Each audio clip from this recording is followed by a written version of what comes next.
მიხეილ სააკაშვილის Facebook გვერდზე ახლახან გამოქვეყნდა პასუხი ვეღაც, რა ვიცი, Facebook მომხმარებელზე, სადაც სააკაშვილი პასუხობს კითხვაზე გორის ძალადობა იგივე არის თუ არაო ციხის კადრების ძალადობის მსგავსიო ნაცობის დროსო და სააკაშვილი პასუხობს ვეღაც Facebook მომხმარებელსო, არა ეს ერთი იგივე არ არისო, ოსტატდებს. გორის კადრები რეალურია და ციხის კადრები არარეალური არის და რუსების სპეცსამსახურების მიერ არის დადგმულიო. ტყუილია მიხეილ სააკაშვილი, რასაც ამბობს. ჯერ ეგარი გასარკვევი ცალკე საკითხია, ვინ წერს ამ პოსტებს და ვინ აქვეყნებს მიხეილ სააკაშვილის სახელით. ნუ მისი ადმინისტრატორი, ადმინი რომ არის, ეგ გავიგე, მაგრამ ნაცება მიაქციეთ ყურადღება ამ საქმეს. ეს ტყუილი არის და სიცრუეს ტირაჟირებს, თუნდაც იმიტომ, რომ თქვენი ლიდერის სახელით ვეღაცა წერს და ის მიხეილ სააკაშვილი არ წერს ამ პოსტებს და არც ამ ადმინს აქვს შეთანხმებული ყველა პოსტი მიხეილ სააკაშვილთან. მარტივი ლოგიკა არის, ხო? როცა დღეში 5-6 პოსტი იდება, არც ერთ ადამიანს არ შეუძლია შეათანხმოს ციხეში მყოფ მიხეილ სააკაშვილთან. ლოგიკა არის მარტივი, ხო? ვიცით ახლა ჩვენ ყველაფერი, გასაგებია ეს. და აქედან გამომდინარე, ვიღაცა ავრცელებს თქვენი ლიდერის სახელით პოსტებს. რაზეც მე ზოგჯერ სააკაშვილს უწევს რაღაცეების დაზუსტება და შეკეთება იქ და შემოკეთება. ანუ საზოგადოებას ატყუეთ ფაქტობრივად, რომ ვითომ მიხეილ სააკაშვილი წერს ამ თავის პოსტებს და არ წერს მიხეილ სააკაშვილი ამ პოსტებს. კი ბატონო, მისი ადმინისტრატორი, ყველას ყავს ადმინისტრატორი პოლიტიკოსებს, რა ვიცი, მაგრამ ისინი ათანხმებენ ერთმანეთთან. ადმინისტრატორმა რა გამოაქვეყნოს ამ პოლიტიკოსის სახელით, მაგრამ როცა მიხეილ სააკაშვილს არა აქვს ამის საშუალება, რომ ყველა პოსტი შეათანხმოს მისი ადმინისტრატორის მიერ გამოქვეყნებული, ეს უკვე საზოგადოების სიცრუეში შეყვანა არის, ხო? მარტივი არის და ამ საქმეს უნდა დარეგულირება. დაწეროს პოსტები თავად მიხეილ სააკაშვილმა თვითონ, ხო? მე მგონი უკეთესი იქნება, რომ საზოგადოებას მეტი ნდობა ექნება ამისადმი. რაც შეეხება ციხის კადრებს. რატომ არის ეს ტყუილი და რატომ არის ეს ამაზრზენი პირდაპირ ვამბობ. სამწუხაროა ის, რომ ამდენი წლების განმავლობაშიც კი მიხეილ სააკაშვილმაც და რა ვიცი, ნაცმოძრაობამაც ეს ყველაფერი ვერ გაიაზრა, რა უბედურება დაატეხეს საქართველოს აი თავისი მმართველობის პერიოდში ძალადობით. ციხის კადრებში ტრაქში გაკვეთებული ცოცხი დადგმული არის, ეგ ვიცით ძალიან კარგად. მაგრამ კარანტინის დაშლის ვიდეო არ არის დადგმული.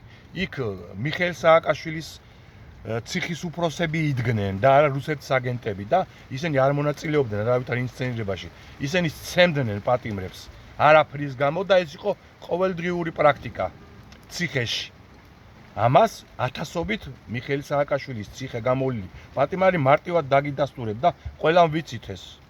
რა ვიცი, ვისაც ჭკუა მოეკითხება და ვისაც შუბლის ზარღვი არა გაწყვეტილი, რომ მიხეილ სააკაშვილის დროს პატიმრებს ციხეში საკნებში პროფილაქტიკისთვის სცემდნენ. არაფრის გამო. თან დღეში შეიძლება რამდენჯერმეც კი. ასე რომ დავარეგულიროთ ეს საკითხი. და სიცრუეში და ისტორიის გადაწერაში ნუ ვართ მასტერები. სირცხვილი არის. ძალადობა იყო სააკაშვილის დროს ციხეებში და არა მარტო ციხეებში. ქვეყანაშიც. აღარ ჩავმართლევინოთ ახლა ის გრძელი ჩამონათვალი რამდენმა ათასმა ადამიანმა შეიტანა პროკურატურაში სარჩელი ქონების წართმევის შესახებ და ბიზნესის სახევის შესახებ. 20,000-მდე იყო ეს საკითხი. და წამებაში მოკლული ადამიანების და უკანალში ხელჯოხი გაყრილი ადამიანების მოკლული ადამიანების გვარები და სახელები არ დამასახელებინოთ და არც ყავარჯნიანი პედოფილები და გეები, რომლებიც აუპატიურებდნენ სკოჩით მაგიდაზე მიბმულ ადამიანებს და მე 35 ლარიან პრემიასაც უწერდნენ იქ. ეგეთ ჩვენებებში გვაქვს ნანახი და ვიცით ყველაფერი. აღიარებითი ჩვენებებია იმ ხალხის. კარგით, აი ეს ვიცოდეთ მოკლედ და არ არის საჭირო საზოგადოების დებილად ჩათვლა რა. და თავის დადებილებაც არ არის საჭირო, არ ადგება ეს ჯანსაღ პოლიტიკურ პროცესს. ვინც დააშავა, რაც დააშავა, უნდა აღიაროს და ბოდიშიც უნდა მოიხადოს და არა 15 და 16 წლის შემდეგაც კი იმის მტკიცება რომ ჩვენ უდანაშაულებები ვიყავით და რა ვიცი დემოკრატიის შუქურები. ვიცით ყველაფერი, ხა ქოთნისა არ იყოს რა, ოქროს ფსკერი მაქვს, არ გაქვს ოქროს ფსკერი, ძმაო, ვიცით და რა ვქნათ. და დაალაგეთ ეს საკითხი, ვინ აქვეყნებს მიხეილ სააკაშვილის სახელით იმ პოსტებს. რომ საზოგადოება შეცდომაში არ იყოს შეყვანილი და მიხეილ სააკაშვილის სახელით ვიღაცა არ სარგებლობდეს. რა ვიცი, 1000 მოღალატე ყოლია გვერდით, ყველას მოღალატეს ეძახის და ყველა მოღალატე მე რა ვიცით ახლა ეს ქოცების აგენტი არის იქნება ეს ადმინისტრატორი და ქოცების სასარგებლოდ სიცოცხლეებს აგვეყნებს მიხეილ სააკაშვილის სახელით. გამორიცხავთ ნაცებო? ასე რომ ჯობია სააკაშვილმა საკუთარი ხელით დაწერილი ქაღალდით გამოტანილი პოსტები აქვეყნოს. რომელიც ადვოკატს გამოაქვს იქიდან როცა იქნება დღეში ორჯერ თუ დღეში 3 დღეში ერთხელ არ აქვს მნიშვნელობა.